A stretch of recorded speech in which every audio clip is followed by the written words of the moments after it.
अस्सलामुअलैकुम। उम्मीद और दुआ है आप सब लोग खैरियत से होंगी। कैप्शन से आप लोगों को इल्म हुआ होगा मैं किस बारे में बात करने जा रही हूँ। OCD, इसका मतलब है ऑस्टियोकोंड्राइटिस डिसेकेंट। ये एक डिजीज़ का नाम है जो आपके जॉइंट्स में हो सकता है। आपका एल्बो है, जैसे एंकल है, बट मोस्ट फ्रिक्वेंटली ये पाया जाता है आपके नी में। जब किसी को फॉर एग्जांपल ब्लड प्रेशर हो जाए या डायबिटीज़, हाइपरटेंशन, डायबिटीज़ वगैरह 30+ के लिए होता है, राइट। 30+ लोग इस चीज़ से गुजर सकते हैं, लाइक हाइपरटेंशन या डायबिटीज़। लाइक वाइज हम क्या मानते हैं कि जब किसी को जोड़ों में दर्द, हड्डियों में दर्द, कमर दर्द वगैरह हो तो हम इस चीज़ को एसोशिएट करते हैं ओल्ड एज से, यानी 50 साल 60 साल से ऊपर के लोगों को ये हो सकता है। बट ये जो OCD है ये पाया जाता है चिल्ड्रन में, ना कि ओल्ड एज में। चिल्ड्रन में और एडोलसेंस में ये OCD हो सकता है। तो मैं भी रिसेंटली डायग्नोज हुई OCD से। एक्चुअली मेरे को बहुत ज़्यादा नी पेन हो रहा था काफ़ी टाइम से, तो मैं डॉक्टर असहर के पास गई, जो कि एक ऑर्थो सर्जन है लद्दाख में। तो उन्होंने मुझे कहा कि आपको OCD है, एंड फर्दर ट्रीटमेंट के लिए उन्होंने मुझे रिकमेंड किया कि आप जम्मू, चंडीगढ़ या दिल्ली जाने के लिए कहा। एंड उनके कहने पे मैं गई जम्मू, क्योंकि यहाँ पर खाली एक्सरे हमने किया था। तो उन्होंने कहा कि आपको MRI एंड स्केनोग्राम भी करना है, जिससे अच्छे से पता चल जाए कि आपका OCD किस स्टेज पे है वगैरह वगैरह। तो अकॉर्डिंगली मैं गई जम्मू, तो वहाँ पर मैंने MRI किया, स्केनोग्राम किया, तो मुझे पता चला मेरा स्टेज 2 है। इसमें टोटल 4 स्टेजेस दिखा रहे हैं।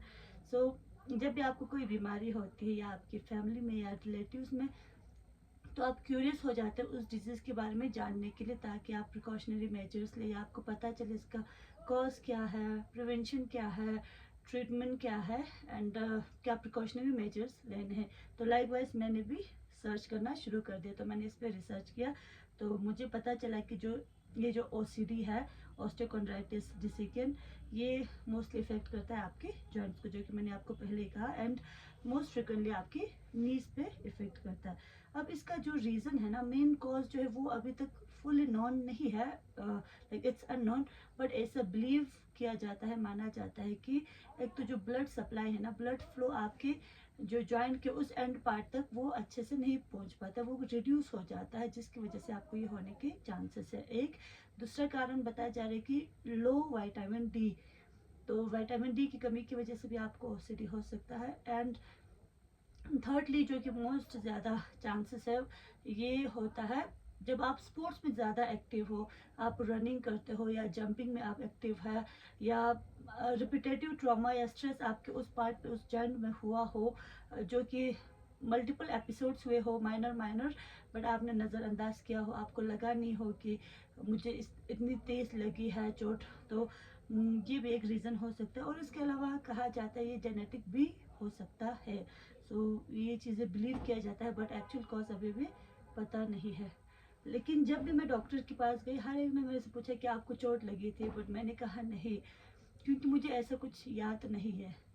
एट द सेम टाइम अगर मैं अपने घुटने पे देखूं तो there are so many marks, आपको ऐसे बहुत सारे मार्क्स देखने को मिलेंगे, जो जब हमें चोट लगती है, जब हम गिरते हैं, तो सबसे पहले हम जब नी बैंड करते हैं तो हमारे नीज पे ही चोट लगी होती है। तो उस तरह के मार्क्स है, बट आई डोंट नो उसकी वजह से कि किस वजह से, पता नहीं। तो ये कहा जाता है कि चिल्ड्रन में ज़्यादा होता है। अब जब चिल्ड्रन एज पे अगर आप इस चीज़ को नज़रअंदाज करिए, आपको इल्म ना हो, तो ये ग्रेजुअली इंक्रीज होकर आपके एडोलसेंट पीरियड में भी आ जाता है। और ये भी मैंने देखा कि इंटरनेट पे कि 1 लाख में से लाइक 15 से 29 लोग इस चीज़ के शिकार हो सकते हैं। Like it's kind of rare condition.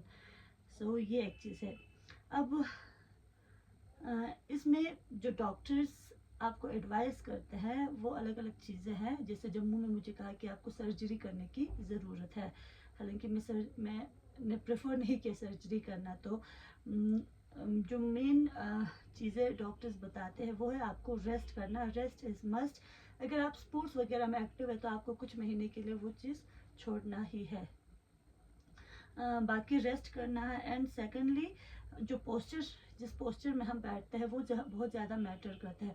मुझे यहाँ पर भी डॉक्टर असहर ने ये कहा था कि उन्होंने एडवाइस किया कि आपको सिटिंग पोजीशन जैसे मैं अभी बैठी हूँ ऐसे नहीं बैठना है, या ऐसे जैसे हम बैठते हैं घुटनों पे वैसे भी नहीं बैठना है, या आप जैसे जहाँ जहाँ आपके नी बेंड हो रहा है ना उस पोजीशन में आपको नहीं बैठना है। कुर्सी पे जैसे आप बैठते हैं सिटिंग पोजीशन, उसमें भी नहीं बैठना है। तो उन्होंने यही कहा है कि आपको अपने जो लेग है, जो इफेक्ट है, उसको स्ट्रेट ही रखना है।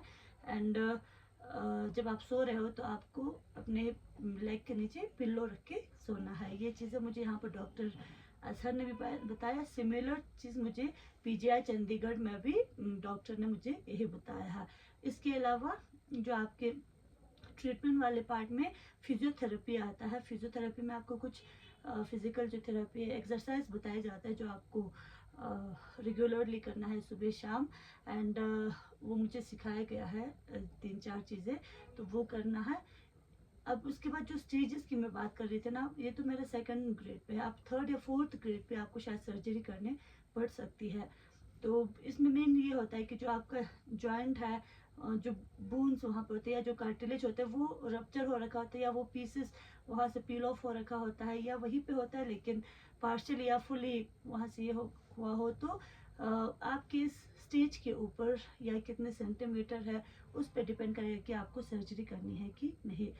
सो मोस्ट इम्पॉर्टेंटली आपको रेस्ट करना है, एंड सेकेंडली आपको फिजियोथेरेपी, एंड देन बाद में जाके आपको ब्रेसेस या ये वगैरह आप लगा सकते हैं, या जो डॉक्टर्स अलग तरह के सर्जरीज करते हैं तो वो आप कर सकते हैं। लेकिन ये लेटर स्टेज के लिए है, बट जब आप अर्ली डायग्नोस हो तो आपको बेहतर है कि आप रेस्ट करें। एंड देन जो जो चीज़ें अवॉइड करने के लिए कहा है, जैसे रनिंग, जंपिंग, या जो सिटिंग पोस्चर्स है, पोजीशंस, उनका ख्याल रखना है। और मुझे वहाँ पर जो फिजियोथेरापिस्ट है पीजीआई, उन्होंने कहा कि आपको स्टैंडिंग, क्लाइंबिंग और स्क्वाटिंग पोजीशन पूरी तरह से अवॉइड करना है।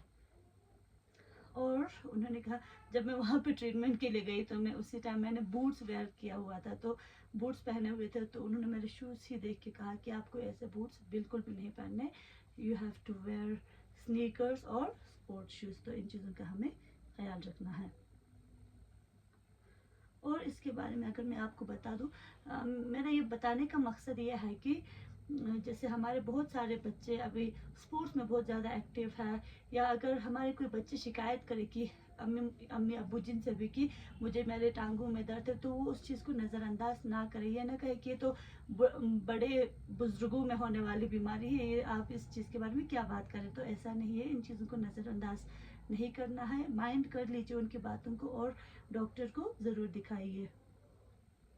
और आपको कैसे पता चलेगा कि आपको ओसीडी है या कोई भी बीमारी रिलेटेड टू जॉइंट्स है, तो बहुत ज़्यादा आपको फ्रिक्वेंटली पेन्स होना लगेगा, पेन होने लगेंगे। एंड इसके अलावा जो जब आप चलते हैं, कभी कभी आपको यहाँ पर लॉक फील होगा कि आप मतलब अपने पैर को स्ट्रेट नहीं कर पाते, या कभी कभार वो टड़क सड़क की आवाज़ भी आती है। एंड इस तरह से इन्फ्लेमेशन वगैरह भी हो सकता है। तो ये कुछ चीज़ें हैं जिससे आप मतलब अंदाज़ा लगा सकते हैं कि कहीं मुझे ऐसा कुछ तो नहीं है। और ज़रूरी नहीं कि सिर्फ नीज में ही हो, जैसे मैंने आपको पहले भी कहा, ये आपके एंकल्स और एल्बोज में भी हो सकता है, बट मोस्ट फ्रिक्वेंटली यही कहा गया है कि आपको नीज में हो सकता है। तो इस चीज़ के लिए ना, आप जो अगर आप रेगुलरली कोई गेम खेलते हैं, कुछ खेलते हैं, या स्पोर्ट्स कॉम्पिटिटिव जो स्पोर्ट्स होते हैं उसमें आप अगर हाईली एक्टिव है, तो उस टाइम आप लोगों को नी का ख्याल रखना है। अभी मेरे को नी बैंड भी पहनाया है, जो नी कैप होता है, गर्म पट्टी जिसे कहते हैं। तो जो जो डॉक्टर आपको कहे उस चीज़ का आपको ख्याल रखना है। जैसे मैंने कहा कि ये बच्चों में ज़्यादा होता है, 10 से 20 साल के बच्चों में, या तो ये एडल्ट को भी इफ़ेक्ट कर सकता है अगर अनडायग्नोस्ड या अनट्रीटेड रहे ये चाइल्ड एज में। तो जो मैं स्टेज की बात कर रही थी, जो फर्स्ट स्टेज है उसमें जो है क्या होता है, जो आपका कार्टिलेज है, जो बोन है, उसमें मिनिमल डैमेज होता है, लेकिन वो स्टिल अटैच्ड होता है उस बोन के साथ। अब जो सेकंड स्टेज है उसमें आपका जो कार्टिलेज है वो क्रैक्ड होता है, एंड जो पीसेस ऑफ बोन है वो पार्शियली डिटेच हुए होते हैं। एंड जो थर्ड स्टेज है उसमें आपका जो कार्टिलेज है वो क्रैक हुआ होगा, बट जो पीसेस ऑफ बोन है वो फुली डिटेच्ड या बट मूव नहीं हो रखा होगा।